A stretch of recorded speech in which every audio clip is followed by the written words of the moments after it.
नमस्ते बच्चों, आज हम प्रश्नावली 1.2 और 1.3 के बारे में पढ़ेंगे जिसका नाम है संख्या पद्धति। तो देखो बच्चों, सबसे पहले अपने प्रश्नावली 1.2 है। 1.2 में किस टाइप के क्वेश्चंस है आपके कि प्रत्येक अपरिमेय संख्या एक वास्तविक संख्या होती है। सबसे पहले इसके बारे में बताना है। तो बच्चों, सबसे पहले मैंने इससे भाग 1 में, इसी पार्ट की प्रश्नावली 1 के भाग 1 में मैंने आप लोगों को ये बताया है कि वास्तविक संख्याएं कौन कौन सी होती है। वास्तविक संख्याएं होती है परिमेय संख्याएं और अपरिमेय संख्याओं का संग्रह है। परिमेय संख्याओं में कौन कौन सी संख्याएं आएंगी? प्राकृत संख्या, पूर्ण संख्या, पूर्णांक, ये सारी संख्याएं किसमें आएंगी? परिमेय संख्याओं में।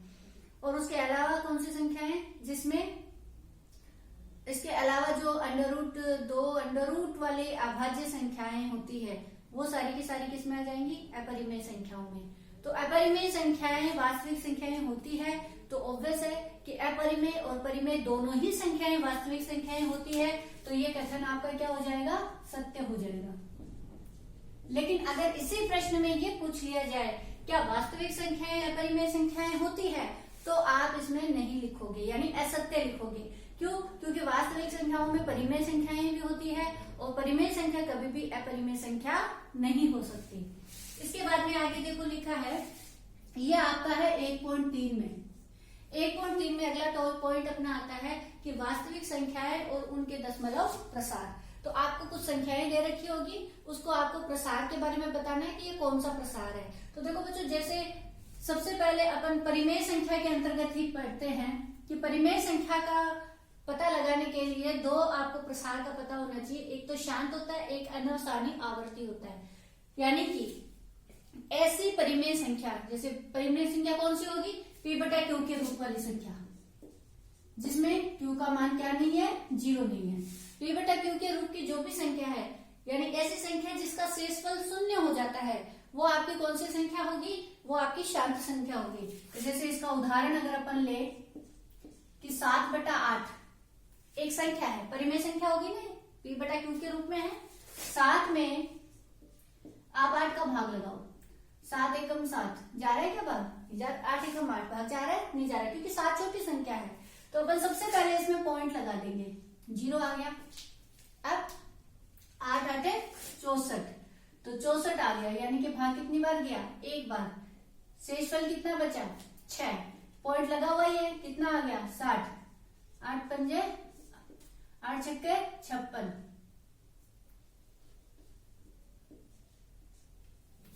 7 8 है 56।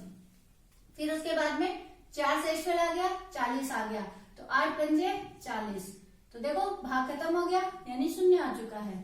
इसका मतलब इसका पूरा पूरा भाग गया है, और पूरा पूरा भाग अगर चला जाता है, शेषफल 0 आ जाता है, तो वो संख्या क्या कहलाएगी? आपकी शांत कहलाएगी, शांत आवर्ती दशमलव। तो इसका मान आ जाएगा, शांत दशमलव संख्या कहलाएगी, तो इसका मान आ जाएगा 0.875।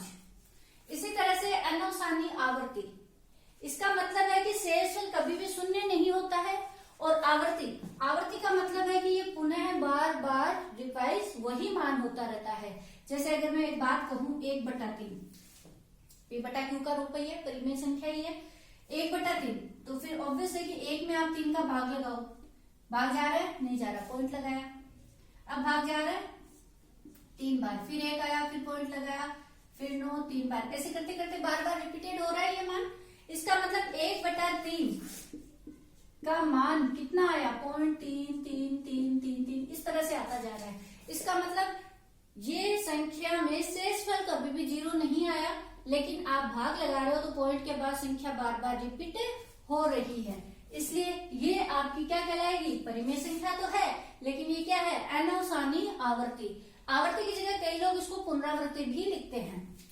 अब ये बार बार अगर रिपीट हो रही है तो इसको अपन क्या, कौन सा अंक रिपीट हो रहा है? 3 रिपीट हो रहा है, इसलिए अपन इसको 3 पे छोटी सी लाइन खींच देंगे, जिसको अपन बार बोलते हैं। इस तरह से ये दोनों पॉइंट समझ में आ गए होंगे। 1.3 में आज अपन इन्हीं का डिस्कस करेंगे। फिर अगला पॉइंट आता है अनवसानी अनावृत्ति। अनावृत्ति मतलब कि जैसे देखो बच्चों, ये पॉइंट बार बार रिपीट हो रहा है। अगर ये रिपीट हो रहा है तब तो ये क्या होगी? परिमेय संख्या होगी। अगर यही संख्या रिपीट नहीं होती है, जैसे मतलब मैं उदाहरण के लिए ये कह दूं 0.1 4 5 7 9 4 5 6 2 3 5 4 5 2 3 इस तरह से अलग अलग संख्या आती जा रही है ना, ये क्या आ जाएगा, अनावृत्ति, यानी रिपीटेड नहीं हो रही है, तो वो किस में आएगा, अपना अपरिमेय संख्या में आएगा। इसका अंदर अपन नॉर्मली ज्यादातर अगर आप लोगों को कहे कि इसका कोई उदाहरण बताओ, तो आप मोस्टली उदाहरण इस तरह से दे सकते हैं, 0.1 0.001 0.001 30, इस तरह से कोई भी एक पॉइंट आप बना सकते हैं।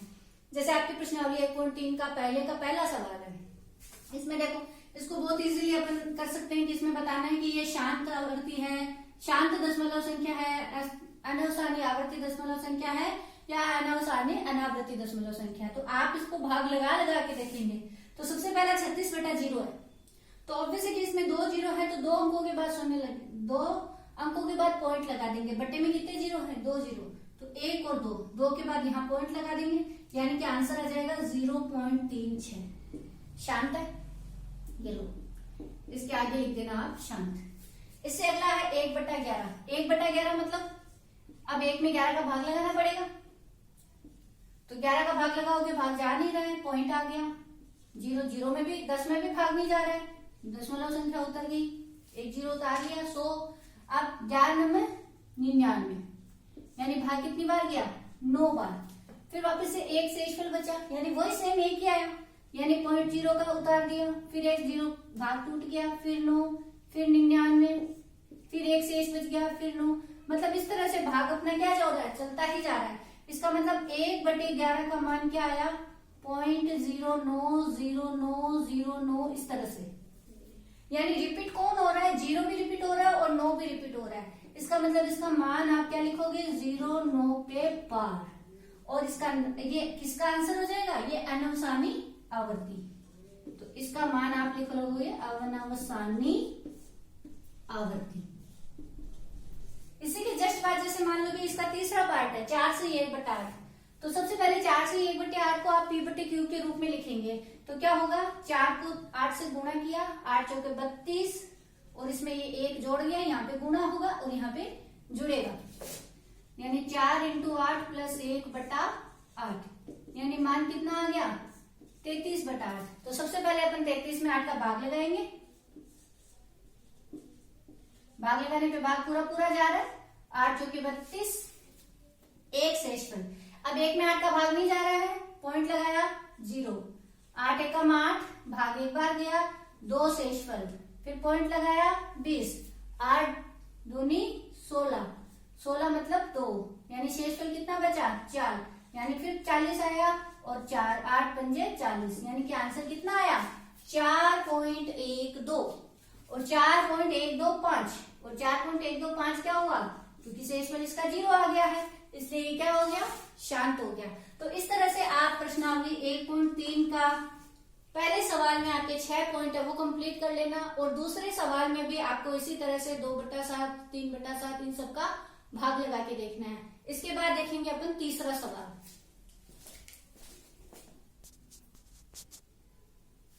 तो देखो बच्चों, अगला सवाल है आपका प्रश्नावली 1.3 का तीसरा सवाल, जिसमें आप लोगों को जो मान दिया हुआ है इसको p/q में लिखना है। तो पहला जो सवाल था उसको आपको क्या करना था, p/q का रूप दिया हुआ था, उसे आपको दशमलव प्रसार की तरह हल करना था। अब तीसरे सवाल में दशमलव दिया हुआ है और उसको आपको p/q में लिखना है। तो सबसे पहले जैसे इसमें दिया है 0.6 पे बार, इससे पहले वाले क्वेश्चन में मैंने आपको बताया था कि इस बार का मतलब होता है वो मान आपका बार बार रिपीट हो रहा है, उसकी पुनरावृत्ति हो रही है। तो सबसे पहले अपन इस मान को मानेंगे, माना 0.6 बार बराबर x मान लिया। अब 0.6 बार मतलब 0.6 बार बार आ रहा है अपने पास, इस तरह से, इसका मतलब है कि ये बार बार रिपीट हो रहा है। अब इसके बाद में देखो ये पॉइंट पे बार जो है वो कितनी संख्या पे लगा हुआ है, वो एक संख्या पे लगा हुआ है। इसका मतलब आपको उसका दशांक लेना होगा, मतलब आपको 10 से इस समीकरण को गुणा करना होगा। इसको जैसे मैंने समीकरण 1 नाम दे दिया, तो समीकरण 1 को 10 से गुणा करने पर। अब इसको अपन 10 से गुणा करेंगे तो यहाँ आया 10x बराबर 10 इंटू 0.6666। ठीक है, तो 10 को यहाँ गुणा करेंगे तो एक पॉइंट आगे खिसक जाएगा, यानी ये मान हो गया 6.666। इसमें आगे 6 4 भी लगा सकते हैं, 6 है वो 5 बार भी लगा सकते हैं, 6 10 बार भी लगाओ, चाहे जितनी बार भी लगाओ, लेकिन अनंत है तो एक कम ज्यादा भी हो जाता है तो चलेगा। मतलब अगर अपन इसको इसमें से घटाएंगे तो ये 0.66 सारे के सारे हट जाएंगे। इसको मैंने दे दिया समीकरण नंबर 2 10x के बराबर। अब 2 में से 1 को घटाने पर समीकरण 2 में से 1 को घटाने पर तो 2 है। अब लेफ्ट हैंड साइड से घटेगी, राइट हैंड साइड से घटेगी, तो 10x माइनस एक्स बराबर 6.666 एंड सो ऑन। माइनस इसमें से घटाएंगे तो 0.6666 एंड सो ऑन। 10 में से 1x गया, 1 गया, 9x। पॉइंट से पॉइंट हट गया और 6 6 6 सारे कट गए, तो यहां से कितना बचा? सिर्फ बचा आपका 6।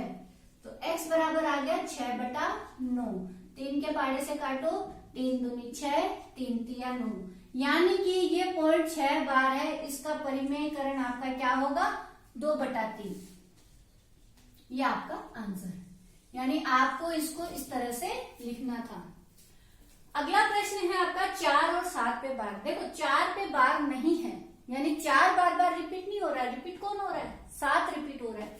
तो सबसे पहले अपन इसको मान लेंगे x बराबर, माना x बराबर 0.47 और बार।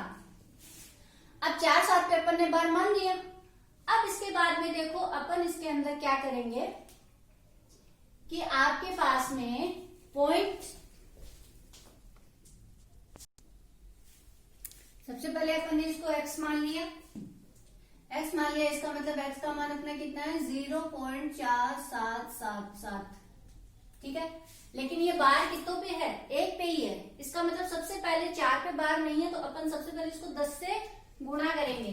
तो इसको 10 से गुणा किया इधर भी, और 10 से गुणा किया इधर भी। तो ये 10 से गुणा किया तो यहाँ पे पॉइंट के बाद में क्या आ जाएगा? ये पॉइंट 4 के बाद आ जाएगा, तो 4.777 ये कर दिया अपन ने। इसको अपन अब समीकरण नंबर 1 करेंगे। इसके बाद देखो वापस से 7 है वो बार रिपीट हो रहा है। इसका मतलब इसको अपन फिर से क्या करेंगे? 10 से गुणा करेंगे। पुनः 10 से गुणा करने पर किसको? समीकरण 1 को, जिसको अपन ने समीकरण 1 नाम दिया है। तो इसको 10 से गुणा करेंगे, तो यहाँ 10 को 10 से गुणा करेंगे तो कितना हो गया? 100x। और 4.777 को 10 से गुणा करेंगे तो क्या आ जाएगा अपने पास में? 4 पॉइंट के बाद एक पॉइंट अटक जाएगा, यानी इस 7 के बाद आ जाएगा, और 7 7 7। इसको समीकरण नंबर 2 नाम दे दिया। ये चीज क्लियर हो गई? वापस से सुनो। इसमें क्या दिया है? x बराबर 0.47, यानी 7 पे 1 पे बार है, 4 पे बार नहीं है। तो सबसे पहले कितने अंकों पे बार नहीं है उससे गुणा कर दिया, उसके दशांश से, यानी कि 10 से 1 0 लेते हुए। उसके बाद में कितने अंकों पे बार है? 1 पे है, तो 1 मतलब वापस 10 से गुणा किया ताकि ये पॉइंट यहाँ आ जाए। अब समीकरण 2 और समीकरण 1 अपने पास आ चुकी है। तो समीकरण 2 में से 1 को घटाने पर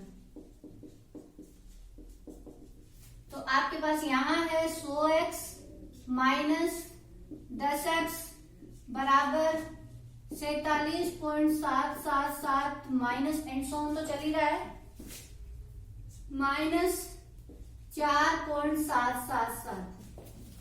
47 में से 0.77 घटाओ। देखो जैसे यहाँ पे मैं अगर इसको लिखूं तो आपकी क्या आएगा? ये सब तो कट गए।